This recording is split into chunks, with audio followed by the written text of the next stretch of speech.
Thank you, Greg. I think you know too much already. That's enough.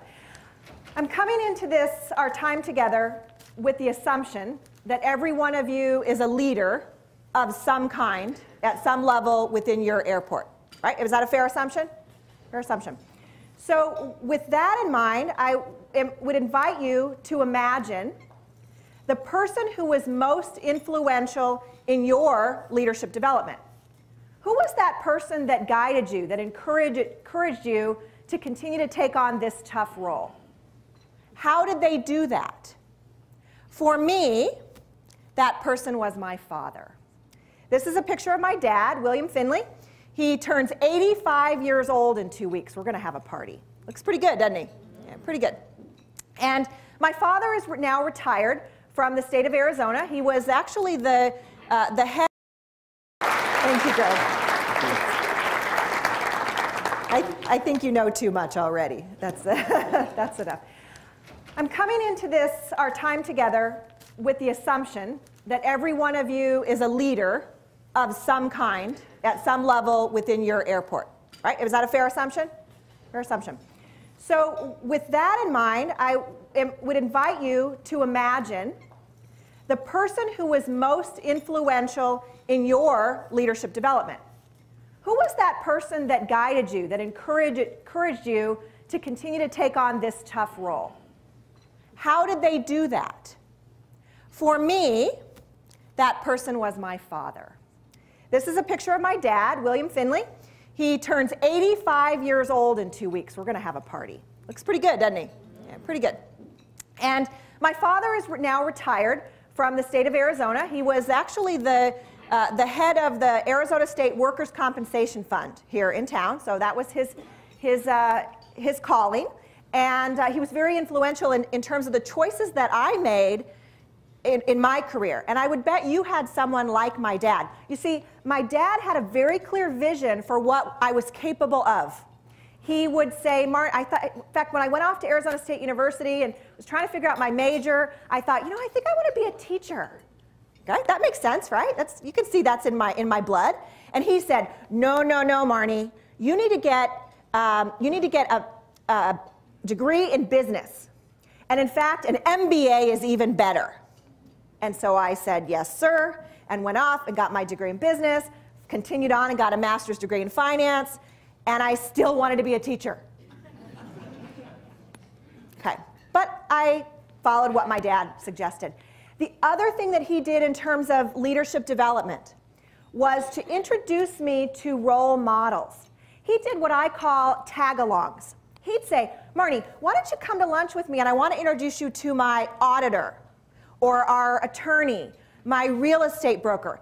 All of these women that he thought would be influential to me. And the person who I hit it off with was his training manager. So wouldn't you know, I found a way to combine education and my business background, and that's how I chose training. Now, one other message that I got from Dad, and I want you to be thinking about the messages you got, but my dad said, go work for a public agency. Go work in government. Because you will always have a job, you will always have a pension, you will always have security. Why are you laughing? Times have changed, haven't they? So I think we have to ask ourselves, you know, what is it that we can do to help develop leaders in our agencies? Because it's not the same world it used to be. Now, this will be an interactive conversation today, so I'm going to start that out by having you turn to a partner, and I'd like you just to describe what's going on in your head right now, which is, I'm hoping, who was the person who most influenced you in terms of how you lead others, and how did they do it? So I gave you a couple of strategies. Tag-alongs, my dad did. He had a clear vision for my potential.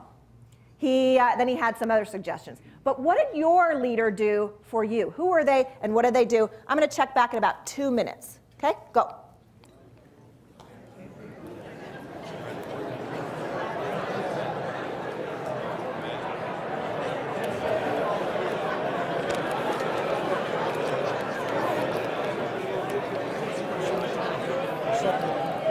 I'm going to listen. Mine was I was the assistant to the president, and I drove him back and forth to work, and I'm an engineer. he gave me engineering problems that he encountered in his career and said, "Oh, now how would you solve it?" And the next day, overnight, I had to have the answer for him. Challenged you. I'm 92 and I'm still working. Oh my goodness. For you. For you.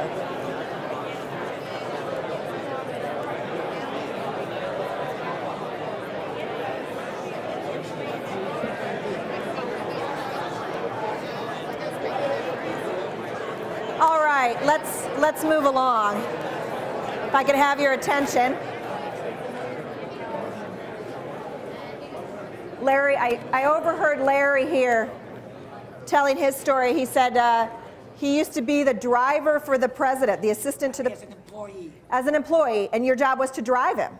No, my job was an engineer, but he and I lived in the same suburb. Oh, you carpooled. Drove back and forth. Yeah, so you had FaceTime where you could pick his brain, and that's not really what happened, but rather, he picked yours. He would say, here's an engineering problem I want you to think about solving, and tomorrow on our drive-in, you need to give me the answer. Talk about mentoring, right? Yeah. So we all have those strategies. Today we're going to look at what are some of the more current strategies that really are not anything new, but they're what we know that airports are doing today to build leaders. And I have a few housekeeping details before we get to that. First of all, the slides that I'm going to show you today are available to you online.